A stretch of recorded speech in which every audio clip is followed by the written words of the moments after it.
सभी साथियों से निवेदन करता हूं कि वो आपस में एकजुट होकर के एक आवाज पर काम करना सीखें और जब भी किसी प्रकार की एक किसान कॉल संयुक्त मोर्चा की ओर से आती है और मैं सभी हरियाणा के किसान नेताओं से इस धरने के माध्यम से, मीडिया के माध्यम से, सीआईडी के साथियों के माध्यम से सीआईडी को एक बात कहूंगा कि अपनी सरकार को चेता दें कि किसान अपने घरों में नहीं दुबका बैठा है, वो अपने नेताओं की आवाज सुनने के लिए तैयार बैठा है और जब भी वो आवाज आएगी तो किसान दिल्ली की ओर कूच करेगा ही करेगा। वो अपनी मांगों से पीछे हटने वाला नहीं है। इस किसान के पास इस सब मांग के अलावा और कोई रास्ता भी नहीं है अपना जीवन यापन करने का। भाई सबसे बड़ी बात तो यह है कि वो उनका धैर्य की परीक्षा ना ले। इस किसान के अंदर वो दिल है जिस प्रकार की कल ओलावृष्टि हुई, उसके सारे सपने चकनाचूर हो गए और उसके बाद भी उसने आस नहीं छोड़ी है। इससे बड़ा धैर्यवान व्यक्ति इस समाज में, इस दुनिया में कोई नहीं होता। और मैं पुनः सरकार से कहता हूं कि इसके धैर्य की परीक्षा न ले। यदि इसका धैर्य टूट गया तो यूं फिर आके कुछ नहीं देखेगा भाई क्या आ रहा है। किसी बैरिकेड की, किसी पुलिस की, किसी फोर्स की, किसी तानाशाह की कोई ताकत नहीं होगी जो इसको रोक पाएगा। मैं इस समय ज्यादा कुछ ना बोलते हुए सिर्फ आप लोगों से एक विश्वास चाहता हूं कि साथियों, जब भी किसी प्रकार की कोई संयुक्त मोर्चे की आवे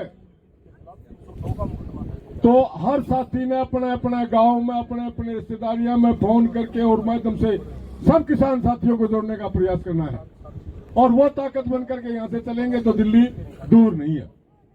साथियों, जिस प्रकार से पंजाब की सरकार ने सुबकर्ण के लिए प्रदेश सरकार ने जो भी सहायता राशि दी है, हम उनका धन्यवाद भी करते हैं। दूसरी बात यह है, हमने अपने आप में जब कामयाब समझेंगे जब इनके सपनों के को साकार करने के लिए इस मंजिल तक पहुंचेंगे। बहुत बहुत धन्यवाद, आपने मेरे को सुना। यदि कोई गलत बात है, 2.25 साल तक बहुत बड़ा इंतजार किया। बड़ी दुर्भाग्य की बात है, देश का सबसे बड़ा जुम्मेवार और जो ये कहते हैं कि भाई 2017 का नेता है, उसने झूठ बोल करके, धोखाधड़ी करके और माफी मांग करके किसान आंदोलन समाप्त करवाया। क्योंकि किसान का दिल बहुत बड़ा है और जबान के धनी होते हैं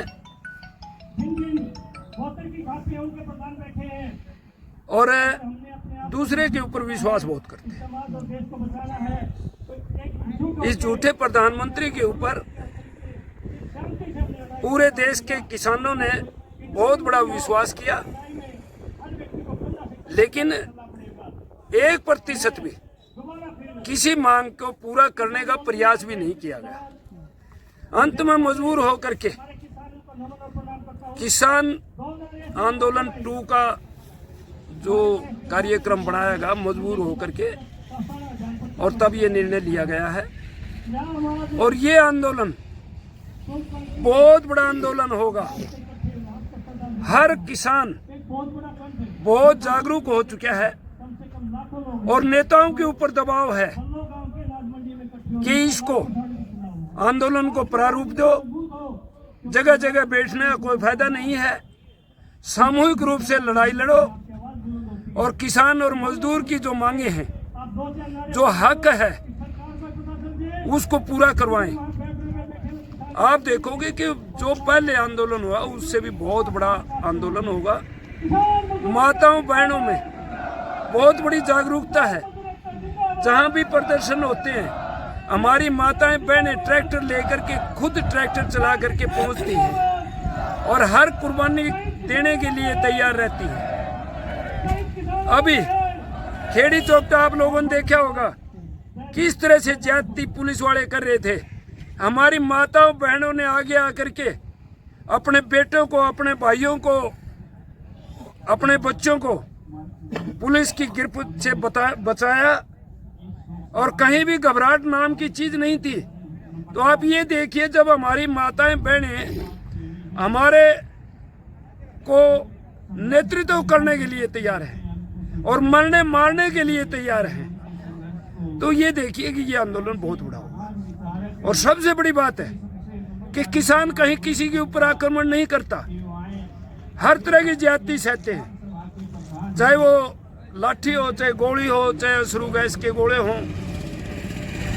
लेकिन उसके बावजूद भी ये निर्दयी सरकार है, ये समझ नहीं रही कि जो देश की रीढ़ की हड्डी है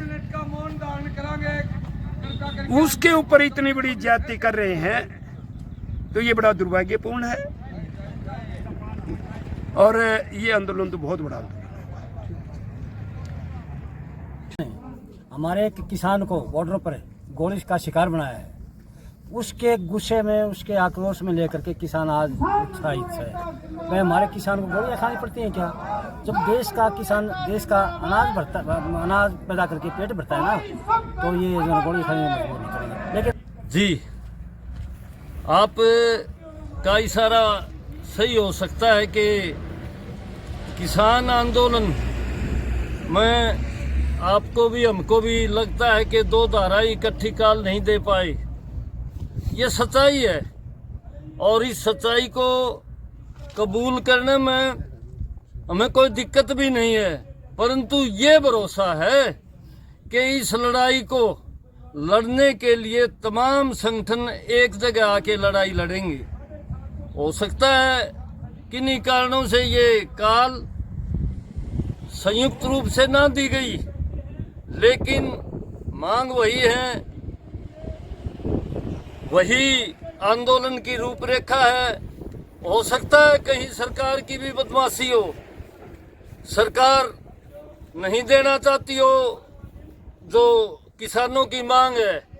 हमने इस बात की भी कोई दिक्कत नहीं भाई, सरकार अपनी तरफ से घोषणा कर सकती है, किसी एक संगठन को बुला के घोषणा कर सकती है, इसका भी हमें कोई दिक्कत नहीं। लेकिन ये लड़ाई रुक नहीं सकती। ये जो प्रजातंत्र का कत्ल किया जा रहा है, जो किसानों के, मजदूरों के प्रजातांत्रिक अधिकार हैं, इस देश में कानून का राज है, उसको किसी भी कीमत पर हम मिट्टी में नहीं मिलने देंगे। भाई शुभकर्ण की शहादत भी हमें ये एहसास करा रही है, याद दिला रही है कि अपनी मांगों के लिए, अपने अधिकारों के लिए हम लगातार इसी तरह लड़ते रहेंगे। किसान आंदोलन में ना कोई कमजोरी है, ना कोई ढिलाई है। ये जरूर कि थोड़ा समय की और इकट्ठी काल देने का अभाव हो रहा है। इस कमी को हम दूर करके जल्दी ही एक बहुत बड़ा मजबूत आंदोलन खड़ा करेंगे। और संयुक्त किसान मोर्चा है जिसका आंदोलन लगातार जारी था, सारे देश की राजधानियों में गया। कुछ लोगों द्वारा ये प्रचारित किया जा रहा है कि भाई ये किसान आंदोलन का सेकंड एपिसोड है। ऐसी कोई बात नहीं है। हम उस दिन से लगातार संघर्ष जारी है जिस दिन से प्रधानमंत्री ने माफी मांगे मानी थी 3 काले कानूनों के ऊपर। बाकी मांगों के लिए ये लड़ाई जारी है, लड़ाई जारी रहेगी और जीत के दर्जे तक पहुंचाए बिना किसान का भाईचारा वापिस नहीं हटेगा।